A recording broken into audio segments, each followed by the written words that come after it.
Once, in a lively village called Tondo, there lived a woman named Ngozi. From dawn till dusk, Amina was known for her flawless appearance. She wore the finest powders and brightened her face with colorful oils from the rich baobab tree, never allowing a moment to pass without looking perfect. Even as the evening sun sank, Amina went to sleep with the oils still on her skin, and before the rooster crowed in the morning, she was already awake to carefully apply her layers, ensuring no one would see her natural face. Her face had never seen the light of day, untouched by the oils and powders that defined her. Now, dear listener, you may wonder why Amina went to such lengths to hide her face. Let us travel further into her story. One day, as Amina was walking down the narrow path near her home, a woman who had often seen Amina from afar approached her. The woman greeted her. "Amina, I have always admired how you carry yourself. You always look so radiant and put together. How do you manage it? What's your secret?" Amina smiled politely but avoided the woman's gaze, her eyes shifting nervously as though a secret she held deeply inside had been exposed. The woman, noticing Amina's discomfort, asked once more, "Even when you rest, you are always perfect. Why, Amina?" Amina's throat tightened. She wasn't ready to share her secret. "It's just something I enjoy doing," she responded, quickly, changing the topic and walking away, hoping the conversation would end. But what was the secret that Amina kept hidden? Oh, the truth is, Amina had a secret that only the winds knew. One evening, Amina attended a celebration at a grand feast in a nearby village hall. As the hours passed, the heat from the fire and the humidity in the air began to loosen her carefully applied powders. Amina excused herself and hurried to a quiet room to reapply, her heart racing with worry that someone might see her bare face. As she rushed, she nearly bumped into an elderly man carrying a basket of fruits. Her palms were damp as she dabbed her face, praying that no one would see the face beneath the layers of beauty. At the marketplace, Amina kept a small mirror tucked away in her bag, always checking her face to make sure the powders remained in place. One day, during an important gathering, the heat in the room grew unbearable. Amina felt the beads of sweat on her brow begin to melt her face powder. She quickly excused herself, claiming an upset stomach, and rushed to the nearest hut, her hands trembling as she tried to fix the mess.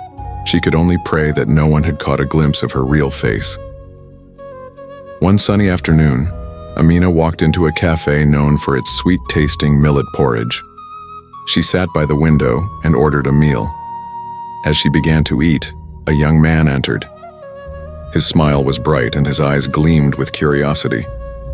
"You are a beautiful woman, Amina," he said.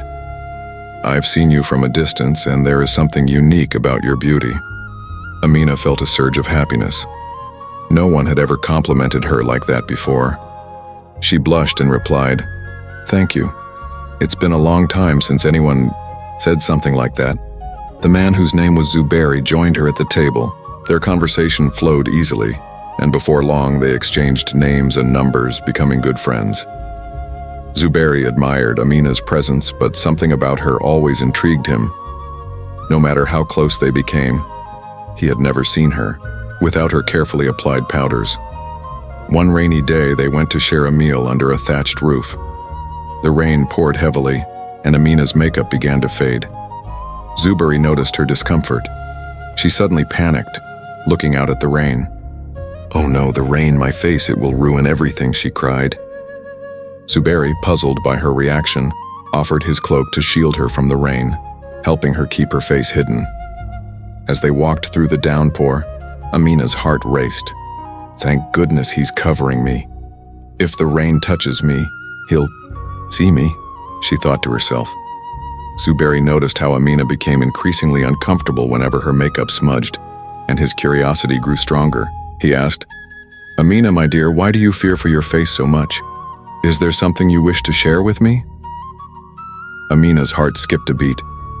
She had kept this secret for so long, but her love for Zuberi made her realize it was time to share the truth. She invited him to her home and with trembling hands wiped away the makeup that had hidden her for so long, revealing a dark scar on her face. "This is why I wear makeup," Amina said. her voice breaking. "I was teased as a child because of this scar. I wear the powders because it makes me feel strong." Zuberi looked at her with deep understanding. "Amina, you are beautiful, whether you wear makeup or not," he said softly. "This scar does not define you. It shows your strength and your story." For the first time, Amina felt a weight lift from her shoulders. With Zuberi by her side, she felt as though she could face the world without hiding. The next morning, Amina stood in front of her mirror, looking at her bare face. Her heart fluttered with nervousness, but she knew she was ready. With one deep breath, she stepped outside. Zuberi waited for her outside the village, his face full of encouragement. "You are ready, Amina. Let's walk the path together, with your true face shining." As they walked through the village, Amina noticed something surprising. People did not stare or whisper. Some even smiled at her, and she realized that true beauty was not in the powders or oils, but in how one carried oneself. Amina's confidence grew as she walked. Over time, her story inspired many others in Tondo to embrace their flaws. She started a journey, teaching others to find strength in their natural selves. And so, Amina learned that true beauty lies not in the masks we wear, but in the heart we show to the world. And that, dear listener, is the story of Amina, who learned to love herself and became unstoppable. Zuberi, puzzled by her reaction, offered his cloak to shield her from the rain, helping her keep her face hidden. As they walked through the downpour, Amina's heart raced. "Thank goodness he's covering me. If the rain touches me, he'll see me," she thought to herself. Zuberi noticed how Amina became increasingly uncomfortable whenever her makeup smudged, and his curiosity grew stronger. He asked, "Amina, my dear, why do you fear for your face so much? Is there something you wish to share with me?" Amina's heart skipped a beat. She had kept this secret for so long, but her love for Zuberi made her realize it was time to share the truth. She invited him to her home and with trembling hands wiped away the makeup that had hidden her for so long, revealing a dark scar on her face. "This is why I wear makeup," Amina said, her voice breaking.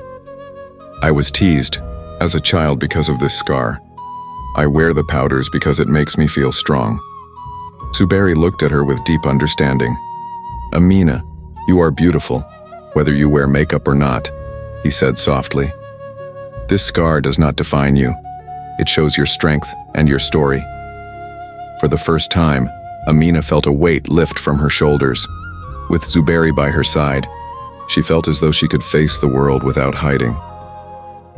The next morning, Amina stood in front of her mirror, looking at her bare face. Her heart fluttered with nervousness, but she knew she was ready. With one deep breath, she stepped outside. Zuberi waited for her outside the village, his face full of encouragement. "You are ready, Amina. Let's walk the path together, with your true face shining." As they walked through the village, Amina noticed something surprising. People did not stare or whisper. Some even smiled at her, and she realized that true beauty was not in the powders or oils, but in how one carried oneself. Amina's confidence grew as she walked. Over time, her story inspired many others in Tondo to embrace their flaws.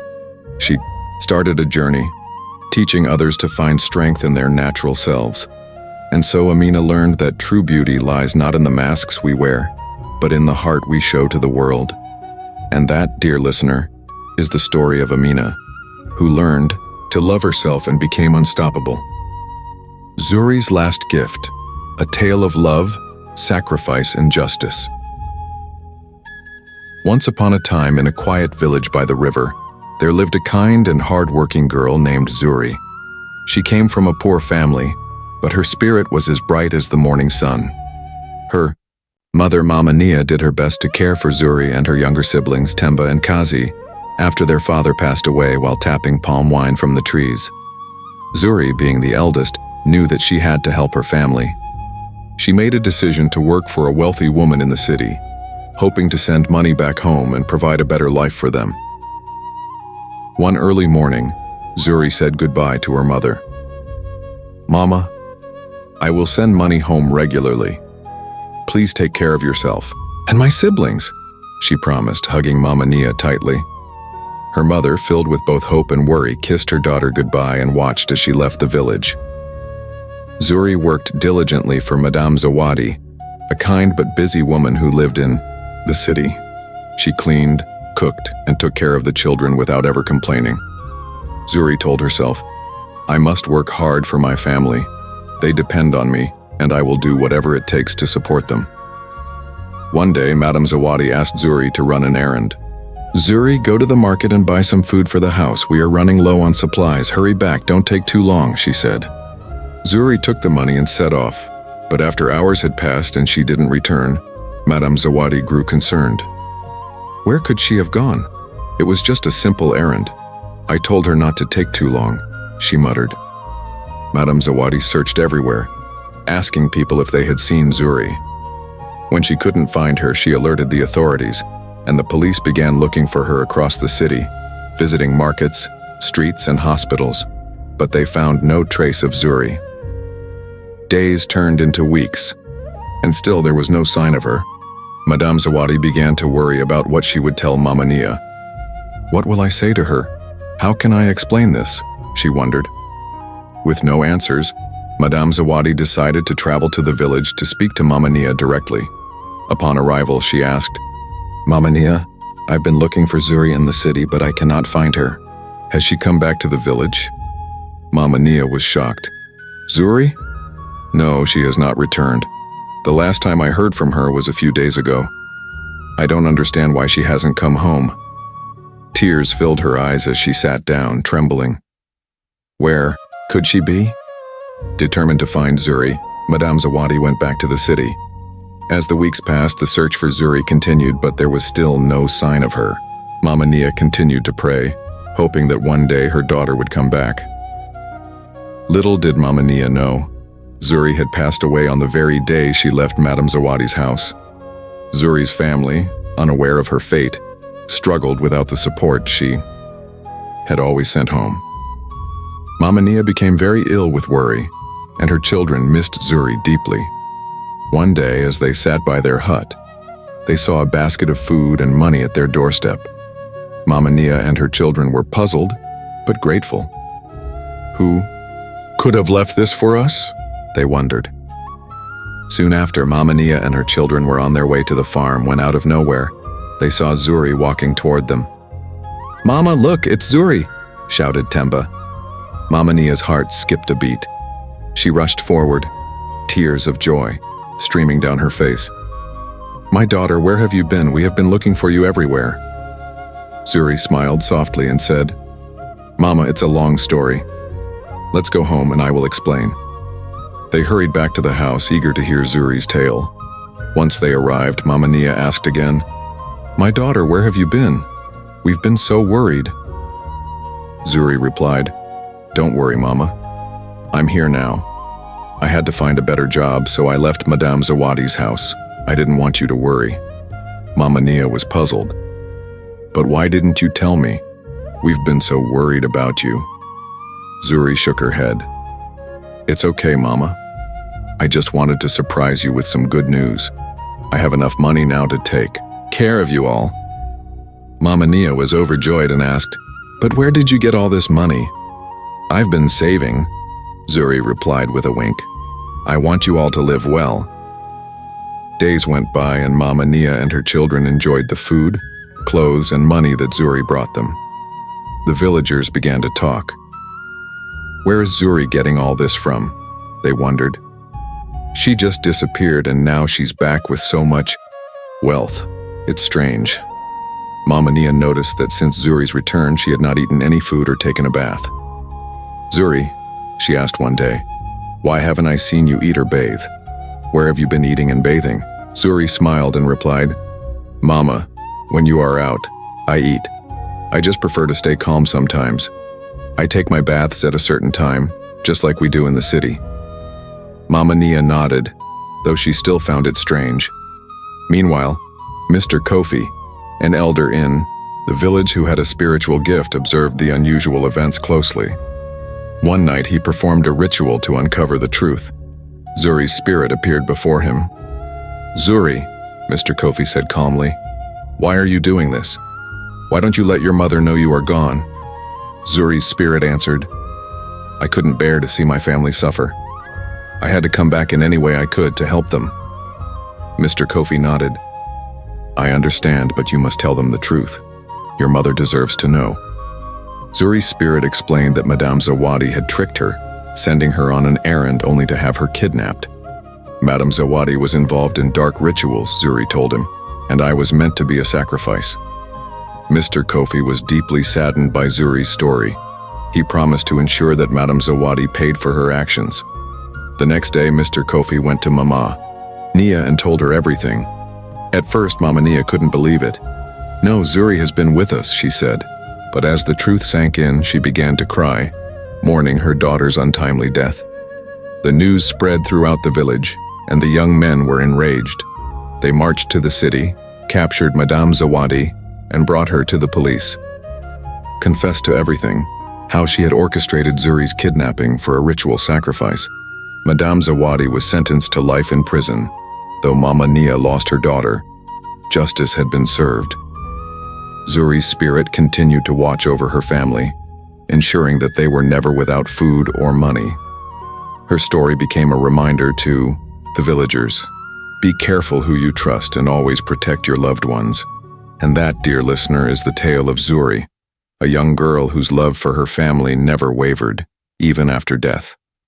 Thank you for listening, and may you learn the lessons of love, sacrifice, and justice.